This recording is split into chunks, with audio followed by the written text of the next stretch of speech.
Hello, amazing beings, and welcome. My name is Anka, and today I want to bring up a topic regarding integration. And this is a huge topic for me. I feel like this is my purpose, what I came to explore. And I don't care if we're talking about a healing or if we're talking about manifestation in general, right? It could be a physical illness that you're trying to integrate in your body. It could be that job, that relationship, the house, things like that. To me, they're all the same. I got to witness something yesterday in a healing session, and it was so amazing. And I just want to start off with how honored I feel. I feel that, this work as a healer, I really think it's kind of like a byproduct for me to witness the creation process. It's not really my thing. It's what I do on the side of my integration exploration process. I'm just honored, and the people that I work with, I did set the intent. I just want amazing people, and it's mind-blowing how grand and beautiful some of this work is going on right now. So these people are coming to me, and they're like, I know I'm healed when I tune in. I'm good.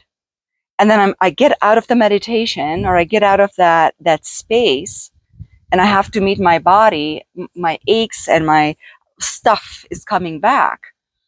And it was really interesting with this session too. There is a difference between doing Reiki on somebody and channeling these codes, or doing this type of light language. And this is just a little side note because I think it's just fascinating, at least for me, and how relevant it is even for you. And everything that I talk about, they serve as examples, right? These are the unfolding in the 3D of these lessons. So they're just the story behind the bigger understanding. Okay. So usually I know when Reiki is needed, I have a knowing of what is to be done before the appointment. Many times it's like when the appointment comes, it's just executing, right? And this appointment comes and I sit there. There's nothing coming through. I have no idea what we're doing. I'm just there present. And that's how it is when codes are about to come in. They are so much about the present moment. They are so much about the multidimensional now. 2 days ago, I realized the difference between what it means, the word, at least in my definition, of present and the word now. Present is like the point. It's like the collapsed energy. It's the particle. The now is the wave. You are aware of the multidimensional self, the multidimensional space. The timelines are within the now. When you move into one timeline and one point, your attention is focused on one point. That's the present. So, okay, when I do light language, and I think it's not just me, when you are doing light language, and by that I mean you're literally downloading structures, you're operating from the now, from the multidimensional space, the multidimensional soul. You're operating from the oversoul. Okay. You can't possibly encompass that in the present. And so you're trying to operate from the present, right? And you're like, but there's nothing coming through. No, because the volume, whatever that is, it's like whatever volume is in multidimensionality, right? It's too large to come through the present. So you have no idea. It's like nothing is coming through. The funnel is literally not big enough. So I'm sitting there with this client and I'm so perplexed, right? It's like, I don't know what we're doing today. And she keeps talking and I got some ideas, but I could feel that they're mental. Like I'm striving so hard to make it out, but that knowing that I usually have was not present. And then I felt it, right? There was light codes trying to come through for this individual. And it was new. I haven't done light language because yeah, it's still fairly new to me and it's weird. I don't speak. It's just this blah blah blah blah, like ooh, I can't even do it when I try to do it because it's not flowing through me, right? And and anyway, but she was open. She's like, yeah, whatever. I'm just here present with you. Let's go. What came through, and I felt so strong, that is what is happening. And she was one of those people, right? It's like, I know I'm healed. I'm healed. I know that I have to stop the healing process. There's no more healing that I have to do, but it's not integrating. And so when I go into this space with her, what is shown to me is this resistance, and the light codes, because it's multidimensional type work, the access to the Akash is open, and the what is it called, the resonance, right, from the vibration of the timelines of herself in these timelines, because they're all present but they're past, right, or future, whatever, doesn't even matter. Those vibrate at the lower frequency than the healed self. So her healed self can't physically occupy the space because the resonance is still resonating into her space, having access. Like her consciousness is so large that she's physically encompassing her multidimensionality. And the vibration from those timelines resonate within her consciousness in the present. And so her larger healed self can't physically occupy the space in this time space with that lower vibrational resistance from these lifetimes. So I literally worked on healing and creating a different resonance on her multidimensional past life, or whatever, multi selves, so her integration can actually descend and take on the larger space. I hope that makes sense. It was so clear. And even now, vividly, I can still, I remember what I was seeing. But to me, that was such an amazing representation of what is happening with this integration, or the trouble that we're having with the integration, because again, we have come into a conscious space so large, and we can hold the light, we can hold the vibration of that multidimensionality.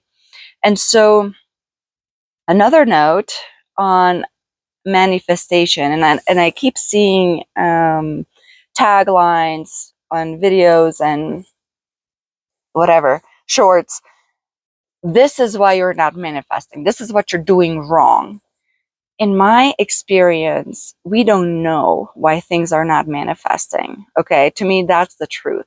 That doesn't mean we shouldn't stop striving and keep searching for things. More so on a more fundamental level, I feel the problem is with our goals, is with what we are trying to manifest. And looking into the why. Why are you trying to manifest this? Especially when I understand healing, right? It's like, I really don't want to live with pain. I really don't want to live with a disability. I want to enjoy the fullness of this life. Even that is super tricky, right? Because it's like sometimes subconsciously we're masking the why. So to me, it's like when we are coming into the truth of why are you trying to manifest this? What are you trying to accomplish? Then we're getting into a clarity and the truth about ourselves, right? Because if we're trying to manifest something that is kind of enabling us, I feel like sometimes disabilities are kind of serving us. We're comfortable being a victim, because sometimes it's a lot easier to be a victim and things being given to us out of pity, out of whatever. And here it is, you're disabled. You don't have to apply yourself. Here it is. And on a subconscious level, you are okay with that, right? Because you are many times afraid of your own strength, your own authority feels so new to you, so foreign to you that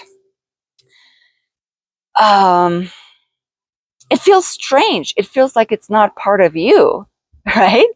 And so when you're hitting that in your healing, you immediately reject it. Oh no, this is not me. No, it's so powerfully you. Can you explore that a little bit further before you immediately reject it?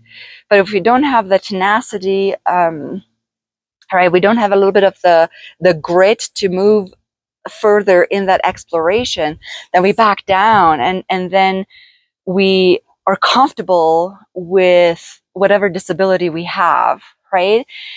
Even though on the outside we're striving to fix it. But that's what I'm saying. It's like on a very subconscious level, why are you moving? What are you trying to do? Are you trying to move into the highest potential? Because your highest potential might ask of you to be powerful, to speak your truth, to resist and put boundaries.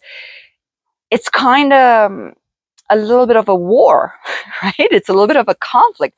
You have to overcome conflict many times and re-establish yourself as kind of like the dominant force that you are. You are authority. You're standing in your power, right? And so that's another thing that I'm seeing with manifesting healing. The other thing with manifesting things, again, jobs, relationships, cars, homes, things like that, is that your highest? Sometimes the reason why we're not manifesting is maybe that situation is not your highest, and you're limiting yourself by defining something that is known to you, and maybe it's not even yours, right? You're just using somebody else's imprint because whatever, when you were little, you had this example in your life, and it's like, oh, that's what a happy relationship is. Okay, maybe it's the happiest relationship for them. Maybe that's not your highest relationship for you, right? And so we got these ideas, or whatever, it comes from our parents. You have to have a good job. This is what a respectful person does. This is what a good person looks like. This is how a good person behaves, whatever those definitions are. But those are so archaic and so distorted, right? And so when we're taking somebody else's good, shoulds, ideals, and we're trying to manifest, but you have done so much of work and there's so much authenticity coming through you. You're actually flowing with so much authenticity. When you're trying to manifest a lower goal or somebody else's goal, stuff that is not even resonating with you, good luck with that. Because guess who's winning? Your ego or your authentic self? Your ego has no chance. Your authentic self will always win. And so that's why, to me, it's like, is manifesting even a thing anymore? No. To me, personally, it's not. Again, except when it comes to healing, because I want to have a comfortable life so that I can step into my potential, into my strength, into my exploration, my joy. And that's what Spirit wants. Spirit doesn't want you to do it in pain. And yet, if you somehow, for whatever reason,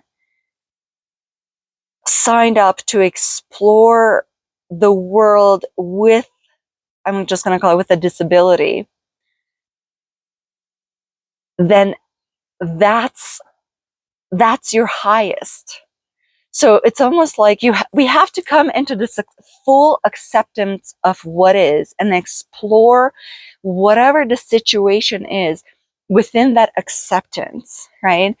And then see from that point, where do I have judgment? Where do I place judgment towards? Is this actually mine? Am I supposed to be happy within this limitation? Or is it something like, am I so large that I had to come in with a physical disability to overcome that and live with that, for the rest of my life, and still find happiness and acceptance within that, right? So there's so many situations, there's so many ways Spirit wants to explore this life. So we can't have judgment towards anything that is here, towards anything that is given to us. Once that judgment goes away, well, I just got stung because I didn't see the bee, I felt it. I can't have judgment towards this. And so it was my fault. I didn't see it, and then I pressed on it. It was gentle, but it still got me. So the point is, everything is well. The point is, we are in a realm bigger than we know. So we need to be exploring this realm that we are in, and we need to be exploring. We can't just take it from memory. We can't just take it from memory. We have to be in the now more than we are in the present for things to make sense. Not only that, for things to be navigated. It's a new game. It's new rules, new tools, new everything. And so I feel like this period right now is about that exploration. How do I use my new tools? How do I use my new perception? What is incoming? Yeah. Yes. Anyway, this is all that I have for you. And I really hope that this was useful. And I'm sending you lots of love, lots of happy exploration, happy integration, and I'll see you in the next one. Bye.